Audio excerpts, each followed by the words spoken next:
Escuela Bíblica a la luz de la palabra, escudriñando las Escrituras.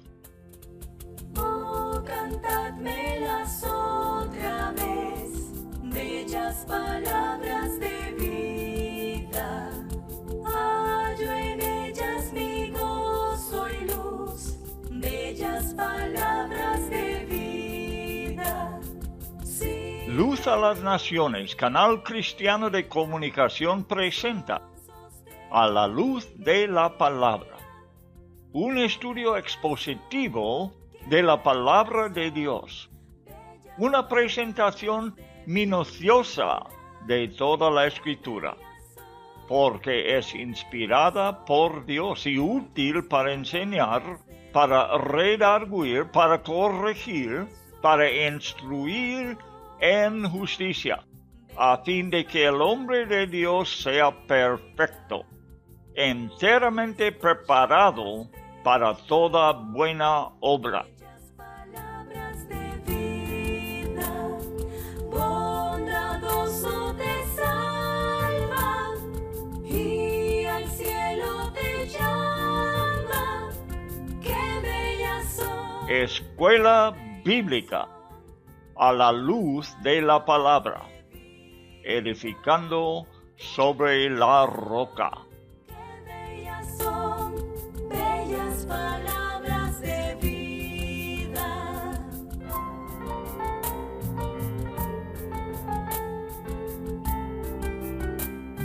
Libro del profeta Jeremías, por Loel Bruckner. El profeta de un Dios entristecido.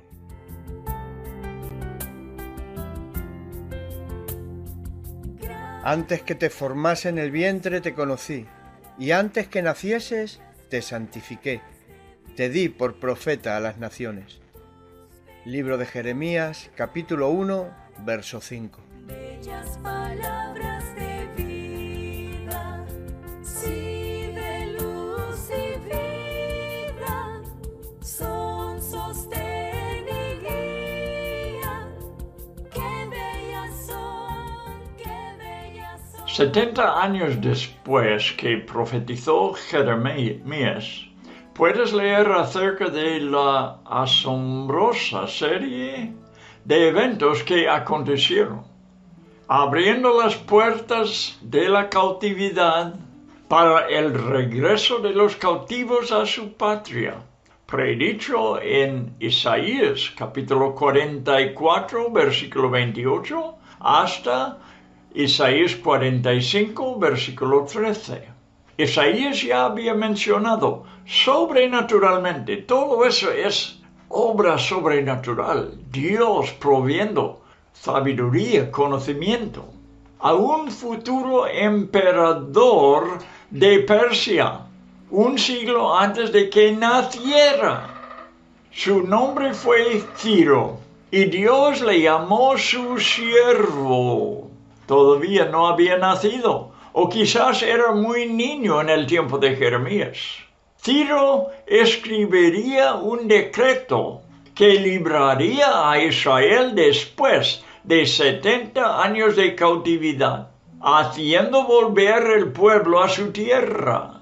En Ciro, en lugar de un faraón obstinado, tenemos un siervo muy dispuesto.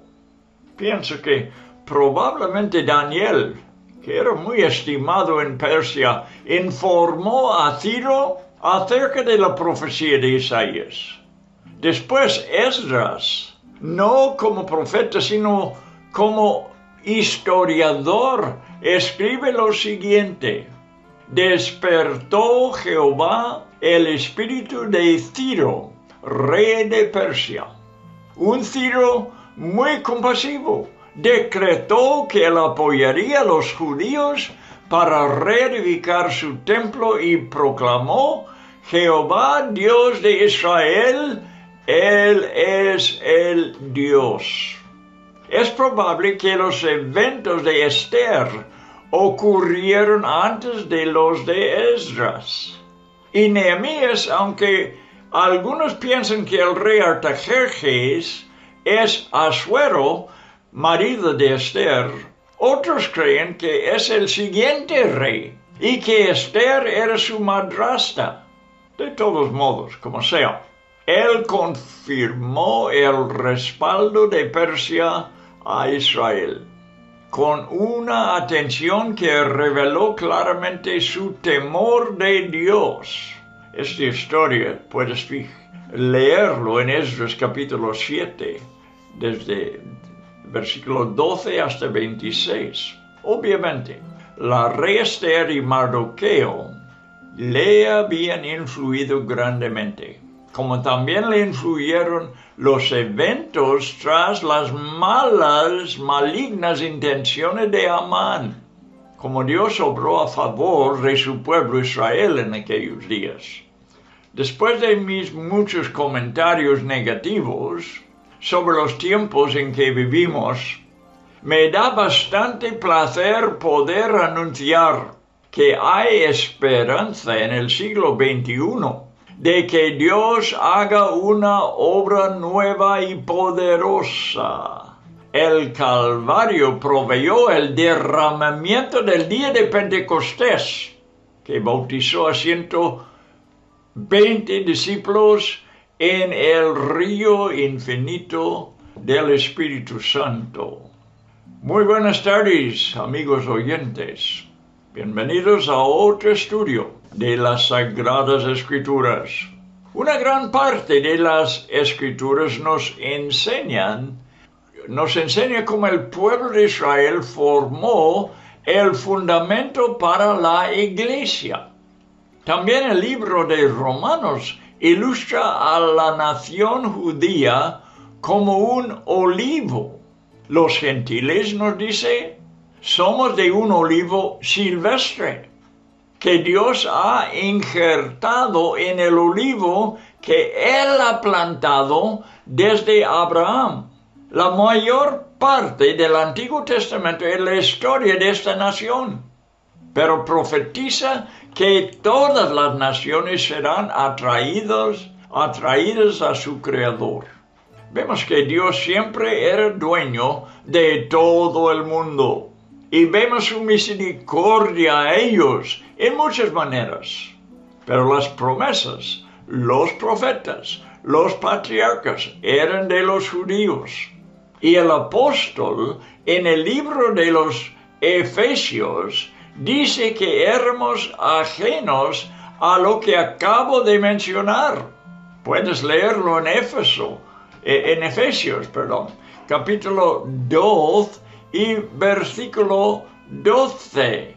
Ahí dice que éramos ajenos de las cosas de Israel, pero Dios nos ha injertado en su olivo.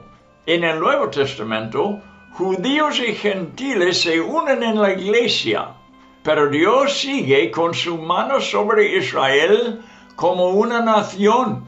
Y esta es una realidad en el tiempo presente. Hay mucha enseñanza en la Escritura sobre este tema. Buenos hombres han errado, reemplazando los judíos por la iglesia. La enseñanza de Pablo en Romanos nos enseña que no es así. Y vemos en los eventos de nuestros días que Dios está cumpliendo su palabra a favor de la nación física de Israel. Es muy difícil negar y animo a todo cristiano de aceptar literalmente lo que Dios ha puesto delante de nuestros ojos y no luchar para defender una doctrina que requiere demasiadas explicaciones complicadas. Es importante entender estas verdades y apreciar debidamente la posición de los judíos en el plan de Dios. Bien, vamos a entrarnos otra vez en el estudio de Jeremías. Estamos en capítulo 16. Mencioné en la introducción el avivamiento de Gales, donde ellos cantaron un himno y lo dedicaron al avivamiento de sus días. Y las palabras de una estrofa, o creo que es el estribillo de la canción, fue así: como poderosos ríos derramó gracia y amor, y a este mundo culpable su justicia y paz besó. Estas palabras son del himno de amor cantado en el avivamiento de Gales en 1905. Y el suministro desde el Calvario no ha disminuido. Todavía hay suficiente, como siempre, para un refrigerio poderoso en los últimos tiempos desde las puertas de la gloria. Podemos estar expectativos de tal movimiento de Dios, aún en estos días en que la iglesia ha faltado mucho sobre lo que Dios tiene para ella y no lo están aprovechando. De todos modos podemos estar en la oración pidiendo de Dios un mover en nuestros días. Animo a todos los cristianos, donde quiera que estén, por favor, en este siglo XXI, pida a Dios, ruega a Dios, suplícale que derrama su espíritu de nuevo sobre su iglesia. Y entonces, por medio de la iglesia, el mundo sea alcanzado con el evangelio. Antes de que Israel pueda regresar, como declara el versículo 18 que estamos aprendiendo aquí en capítulo 16 de Jeremías, los ojos del Señor descubrirán a cada judío escondido. Serán hallados por lo que se nombra aquí en el versículo 16. He aquí que yo envío muchos pescadores. ¿Ves? Los está nombrando Dios pescadores porque van a pescar hombres. Bueno, no para el bien, porque es el enemigo que lo hace. Y los pescarán. Y después enviaré muchos cazadores para cazarlos. Y los cazarán por todo monte y por todo collado y por las cavernas de los peñascos. Su pueblo no va a poder esconderse de los caldeos, de los babilonios, que vienen a invadir su nación, la nación de Judá. Bien, aprendimos en el anterior capítulo acerca de la búsqueda babilónica, encontrándoles a todos.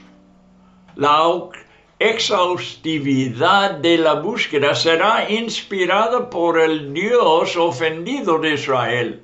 Ellos han deshonrado la tierra prometida que el Señor dio a los patriarcas y a sus descendientes.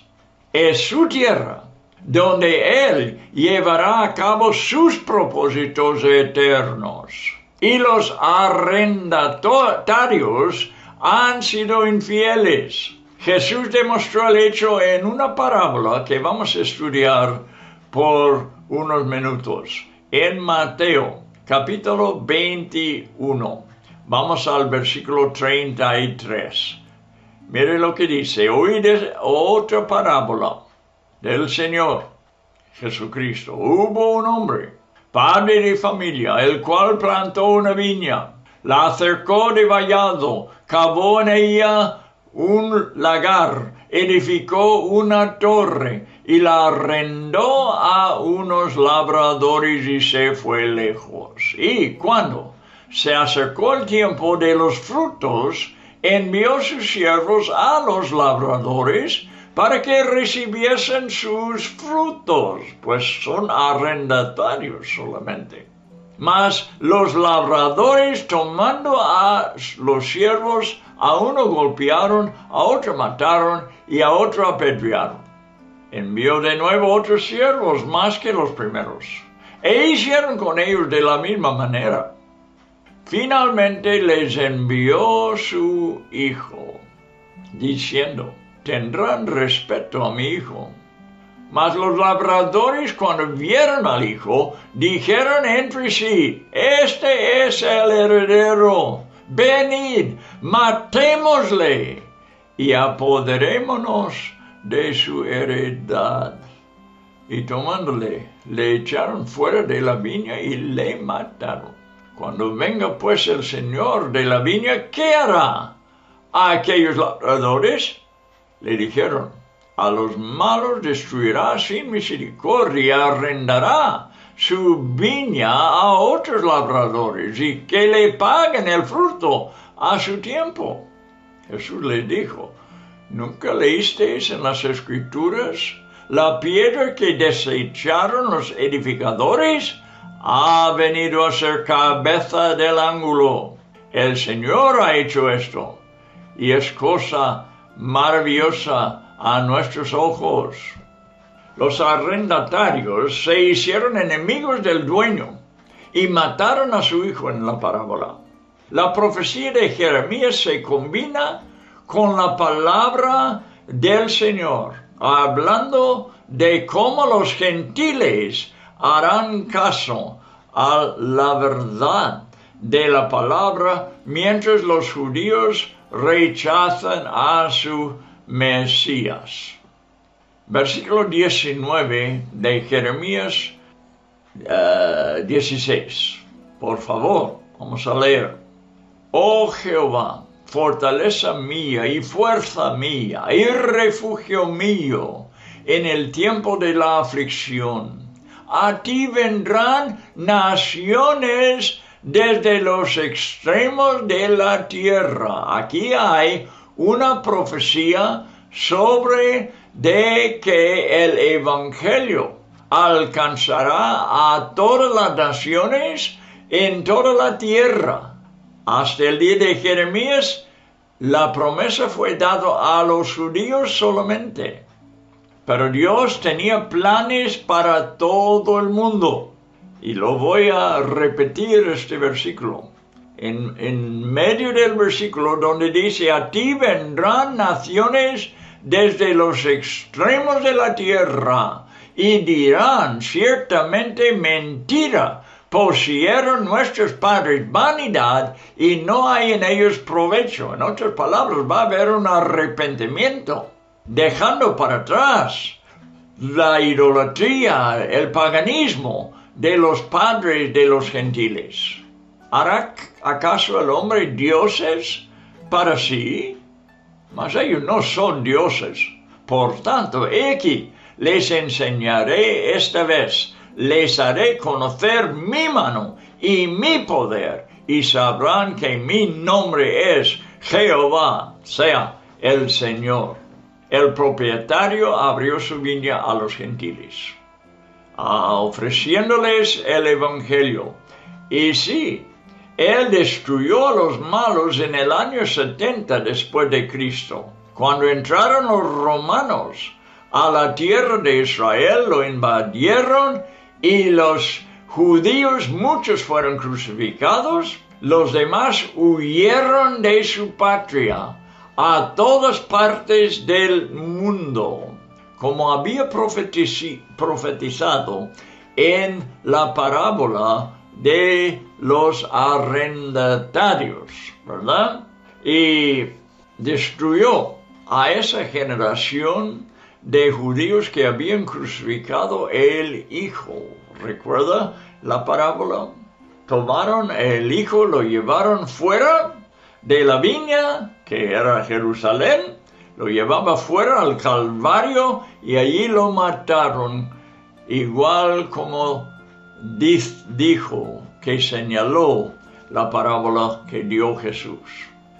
El profeta alabó al Señor por ser fiel, proviéndole fuerza y refugio de los que le afligían. No confió en sus propias defensas, sino que encontró todo en el Señor. Oh Jehová, fortaleza mía y fuerza mía y refugio mío en el tiempo de la aflicción. Y esta promesa es para cada creyente. El Señor no fallará. A pesar de la infidelidad de su nación terrenal, sino que por medio de un fracaso traerá salvación a toda la tierra. Esa es la enseñanza del Nuevo Testamento. Pero al hacerlo, no significa que haya abandonado totalmente a los judíos. Vamos a dejar que Pablo describa el desarrollo de su plan. En Romanos 11, tú vas a hallar esta profecía, pero el apóstol Pablo enseñando sobre el futuro de los judíos y cómo va a ser el asunto con ellos y su Señor. Escucha, versículo 11 de este capítulo 11. Por su transgresión vino la salvación a los gentiles. Sea, como ellos rechazaron el evangelio, Dios, ya que sus hijos, que su pueblo no quiso recibir el evangelio, Dios permitió que el evangelio fuese llevado a la gente no judía, los gentiles, pues.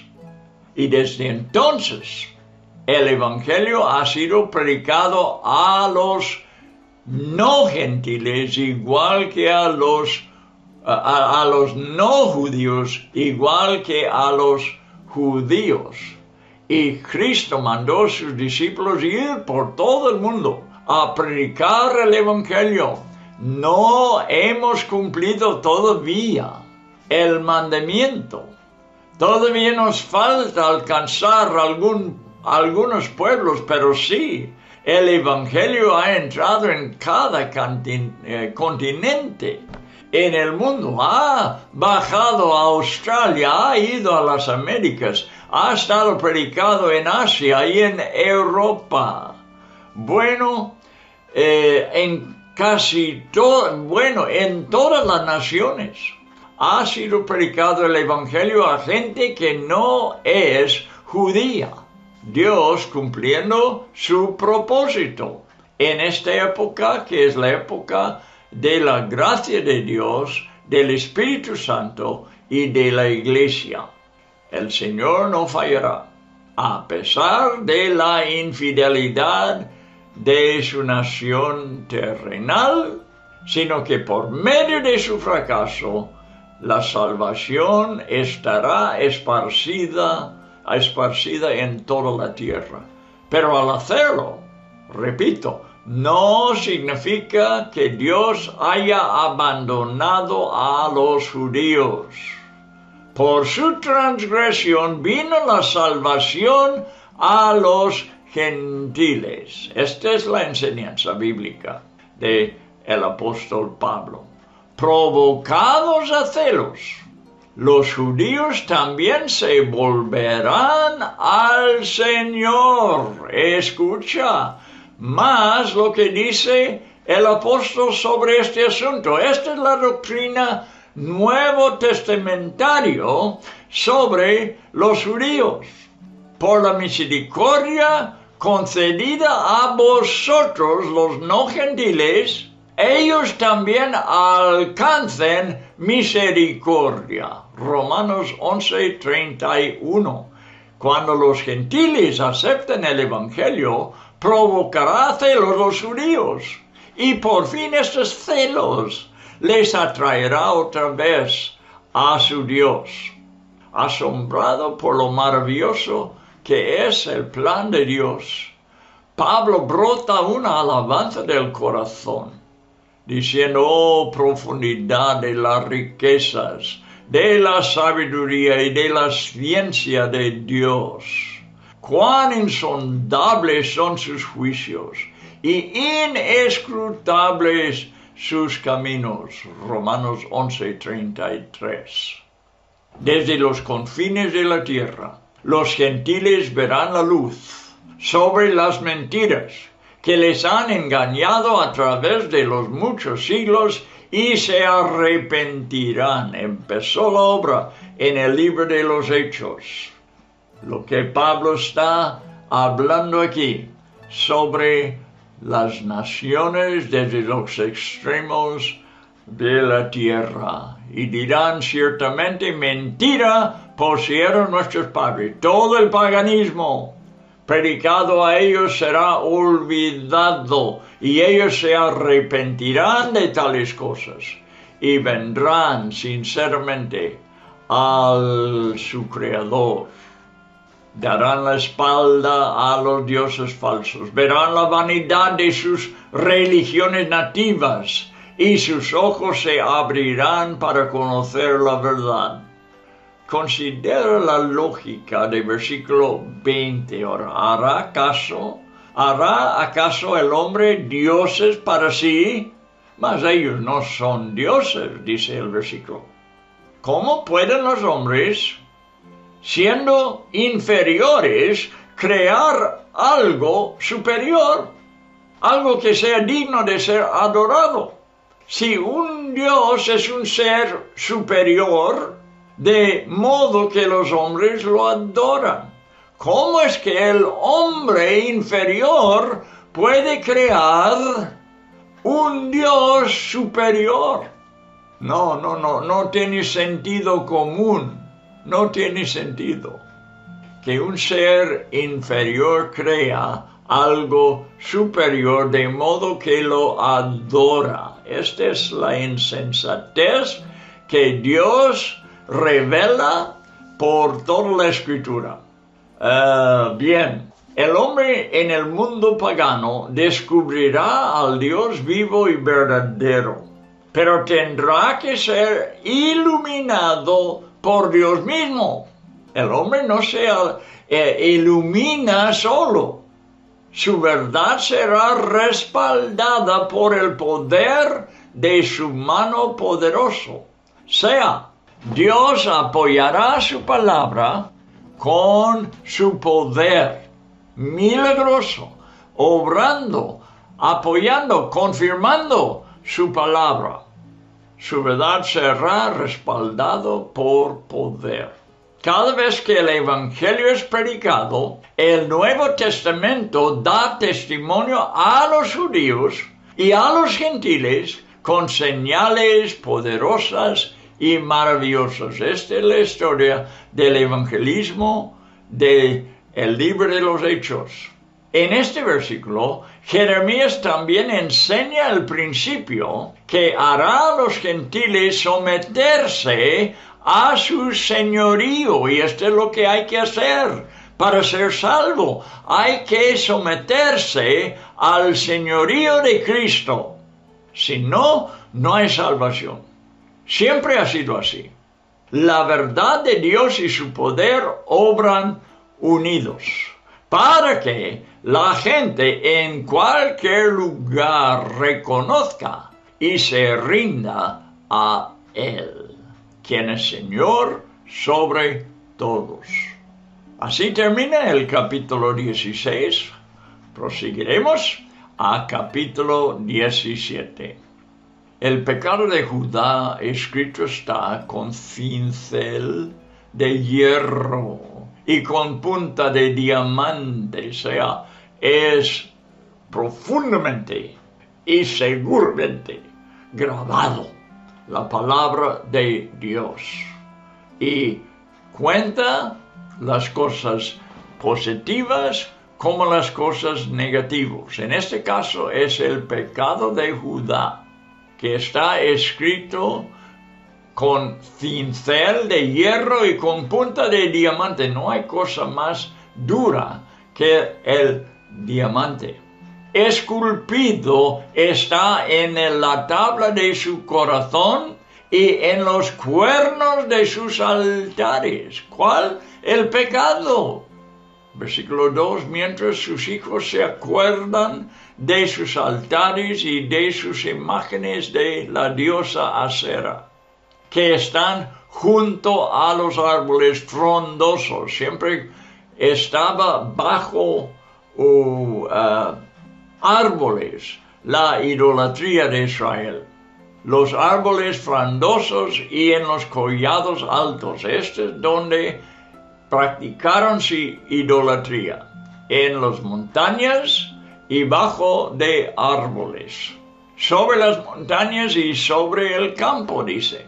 Versículo 3. Todos tus tesoros entregaré al pillaje por el pecado de tus lugares altos en todo tu territorio.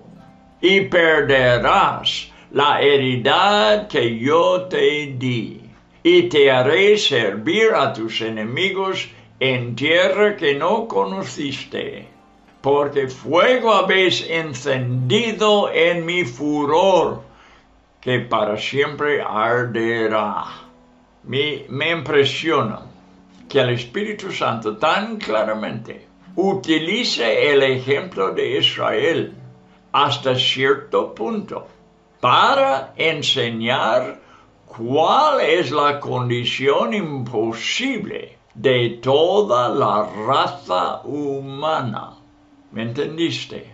Que Dios usa el ejemplo infiel de Israel, rebelando con su Dios, solamente como un ejemplo para que veamos cómo es toda la humanidad. Pon otra raza en la misma situación que Israel y hará lo mismo que Israel lo ha hecho. No es que Israel es peor, más infiel.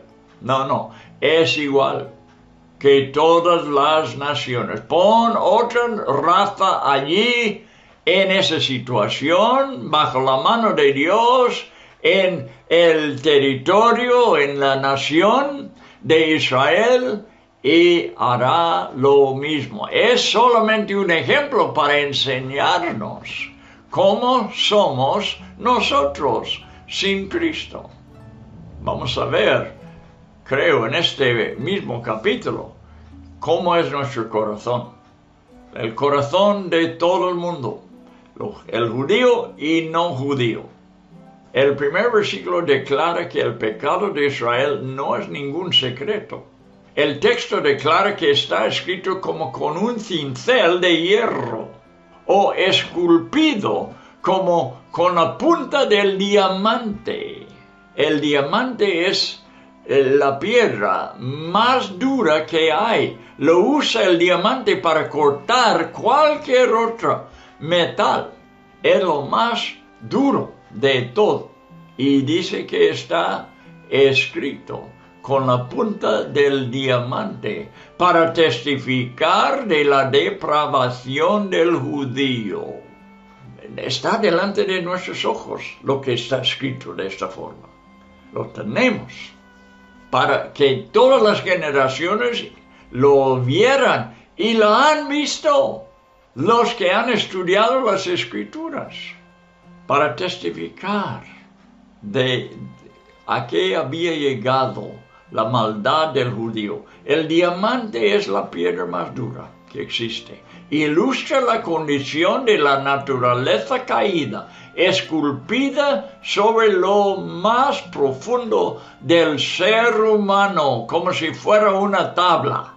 Esta impresión maligna no se desgasta, ni puede ser borrada. Tras demostrar la presencia del pecado en el ser interior de la personalidad hebrea, enfoca la manera en la que marca su religión, ilustrado por los cuernos de sus altares. Dice, sobre los cuernos de los altares. Este refiere a su religión. En la verdadera religión, originada por Moisés, había 4 cuernos cubiertos de bronce en las 4 esquinas del altar. El sacerdote ponía con el dedo sangre del sacrificio sobre los cuernos, revelando la fuente de vida inmolada como un sustituto para el pecado del que ofrecía sacrificio. Sin embargo, los altares idólatras de Judá en los días de Jeremías solamente mostraban una nación entregada a la traición contra su Creador y Dios. El caso de Israel parece especialmente vergonzoso, ya que fue elegido divinamente y fue extremadamente privilegiado. Pero estoy convencido de que si cualquier otra nación, lo voy a repetir, cualquier otra nación hubiera estado en la misma situación que Israel, habría fracasado igualmente.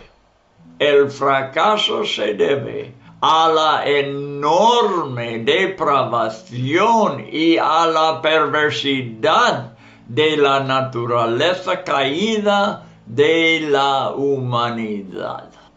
Los padres criaron a sus hijos en la idolatría, y ellos llegaron a conocer muy bien lo que eran los falsos altares y imágenes, tanto como los árboles frondosos en los collados altos, donde sus padres llevaban a cabo escenas pervertidas. Podemos verlo en versículo 2, mientras sus hijos se acuerdan de sus altares, de sus imágenes de Asera.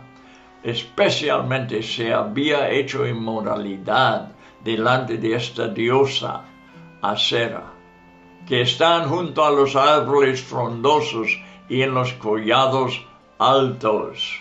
Después Dios ilustra lo justo que es lo que Él hará, y Dios siempre hace justicia en todo su juicio derramado contra la humanidad como sentencia, como pena de su pecado. Dios siempre hace justicia y lo ilustra, lo enseña por lo que está escrito en las Escrituras.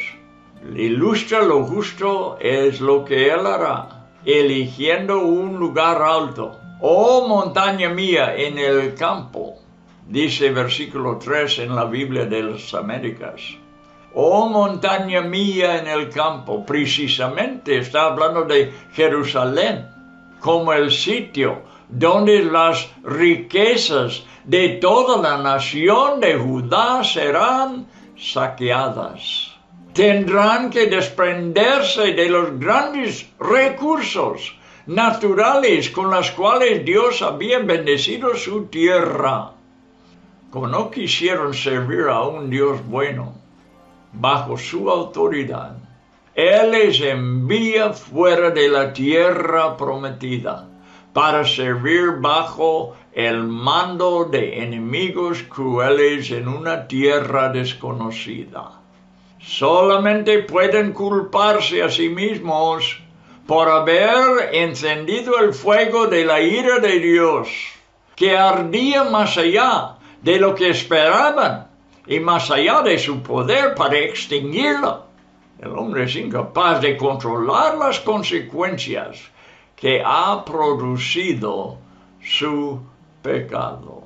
Bien, vamos a seguir adelante, versículo 5. Así ha dicho Jehová, maldito el hombre que confía en el hombre y pone carne por su brazo y su corazón se aparta de Jehová. Será como la retama en el desierto y no verá cuándo viene el bien, sino que morará en los sequedales en el desierto, en tierra despoblada y deshabitada. Bendito el varón que confía en Jehová. Nota la comparación con versículo 5. Maldito el hombre que confía en el hombre. 7. Bendito el hombre que confía en Jehová y cuya confianza es Jehová. Porque será como el árbol plantado junto a las aguas, que junto a la corriente echará sus raíces y no verá cuando viene el calor, sino que su hoja estará verde, y en el año de sequía no se fatigará ni dejará de dar fruto. Según el principio bíblico, confiar en el hombre no es solamente imprudente, sino que hacerlo traerá una maldición. Estoy hablando de confiar en el hombre. Es depositar la confianza en carne y sangre, que no son mejores que las tuyas. Hacerlo producirá algo tan severo como lo es la maldición, porque al poner tu confianza en el hombre, la quitas del Señor. O confiarás en el hombre, o confiarás en Dios. Pero no confiarás en los dos. Tenemos que informar al estudiante de la Biblia, y ojalá que cada oyente es, que una confianza dividida es una imposibilidad espiritual. Es cierto que Dios es omnipotente y vence toda oposición, pero rehúsa competir con quien recibe nuestra lealtad. Nosotros tenemos que descansar en Él únicamente, totalmente y sin reservas. Tendrá que ser de forma completa o no valdrá.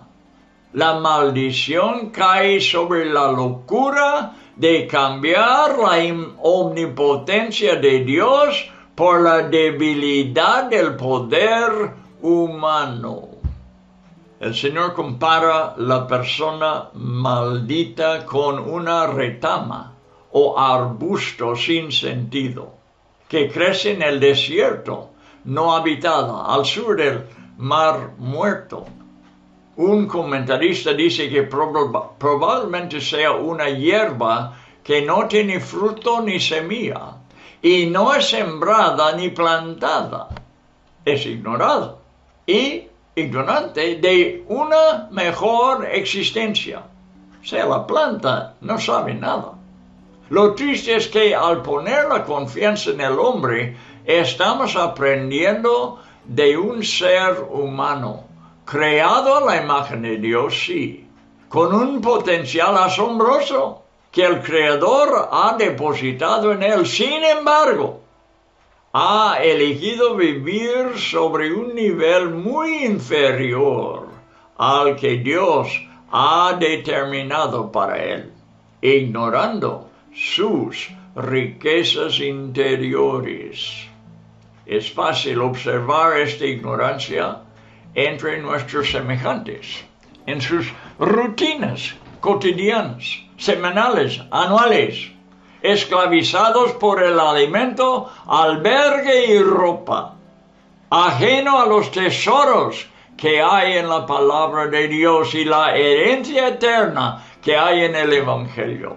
Hay una tristeza inmensa en esta verdad, que el hombre no aprovecha de lo que le ha otorgado su Creador. Sin embargo, al otro lado, existe una bendición incomparable en la posición de un creyente que ha depositado su fe enteramente en el Señor. Él posee una cualidad llamada esperanza. La palabra en hebreo traducido confianza en este versículo es también refugio, seguridad o esperanza. Tengo que enfatizar que la confianza o la esperanza en el Señor es una esperanza piadosa que no tiene un igual terrenal. Es sobrenatural, es celestial. Esta esperanza es una esperanza del Señor, no una esperanza humana. Aquí hay una esperanza basada en recursos limitados, es decir, cosas provisionales que la tierra ofrece a sus ciudadanos, que ponen su esperanza en cosas por las cuales no pueden estar 100% seguros. Ellos esperan que se realicen sus sueños. Por otro lado, la esperanza en el Señor no falla. No es que sí o que no. No falla. Es absoluta y segura. Es como un ancla que penetra en la eternidad firme, segura, a la cual el alma está fijada, comparada a la retama en el desierto. Él es como el árbol que prospera junto a las aguas. David, ya sabemos, ¿verdad?, escribió en el primer salmo sobre esta posición. Hemos aprendido que la hierba en el desierto no tiene fruto ni semilla. Lo que se usa aquí como ejemplo para nosotros, no tiene esa hierba semilla ni fruto. Sin embargo, este árbol no deja de dar fruto. El árbol que está plantado en el río, por un lado del río de Dios, no es afectado por el calor del verano ni por los años de sequía. David escribió que sus hojas no se marchitan, y Jeremías menciona que siempre están verdes. El hombre representado por este árbol será fructífero y prosperará en todas las circunstancias.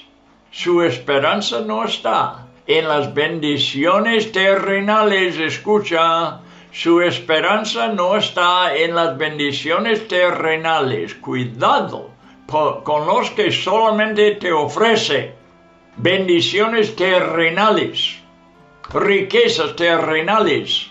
Están ofreciendo lo inferior.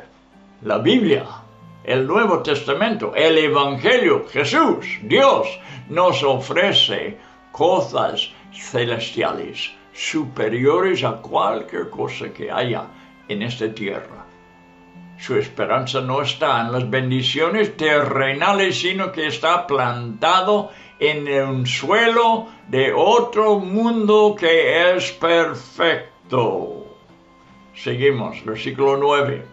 Engañoso es el corazón, más que todas las cosas. Quería llegar a este versículo, porque es el versículo que en todo Jeremías, y no sé si en todo el Antiguo Testamento, describe exactamente lo que es el corazón que no tiene a Cristo.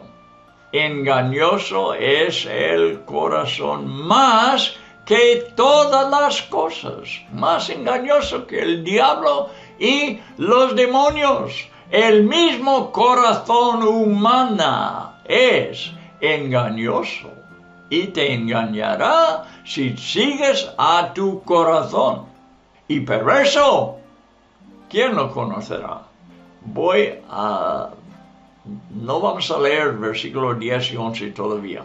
Vamos a concentrarnos en versículo 9 por un tiempo. Cuando la Biblia habla del corazón humano, se refiere a la fuente que gobierna la personalidad, en el centro absoluto de su ser.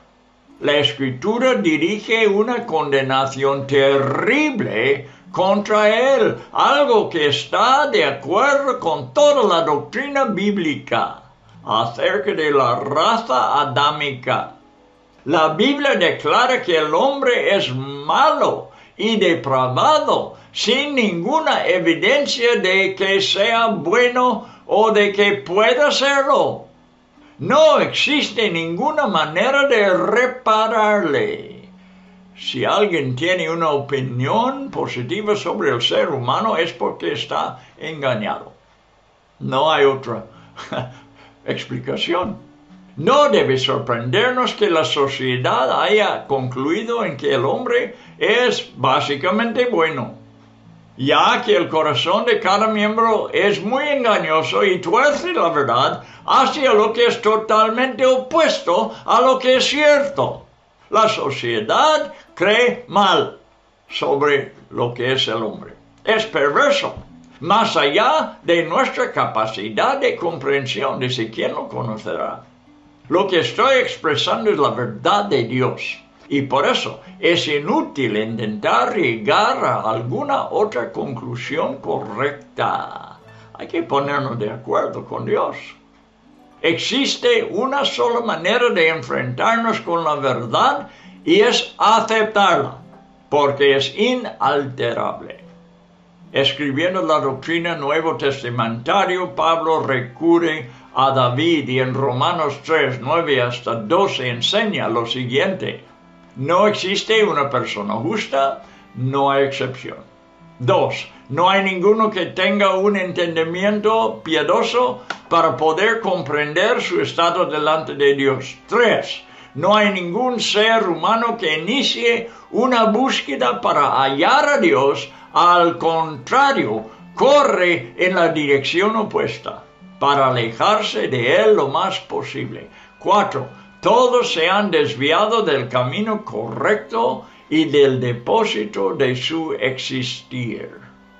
Toda la raza humana es como un desperdicio totalmente inútil para Dios, sin ninguna característica que valga la pena salvar. En el capítulo 1, Pablo proclama que tampoco tiene excusa por su condición. Romanos 1, 20. Bueno, renovaré y estudiaremos de nuevo en la siguiente clase, ¿verdad? Esta verdad, porque es tan básica y es lo primero que tiene que reconocer el ser humano para que haya la verdad en el Evangelio de Dios. Si no quieres reconocer la verdad que acabo de describir, jamás podemos ser salvos. Tenemos que reconocer la profundidad de nuestra maldad primero. Bien, hasta la próxima vez.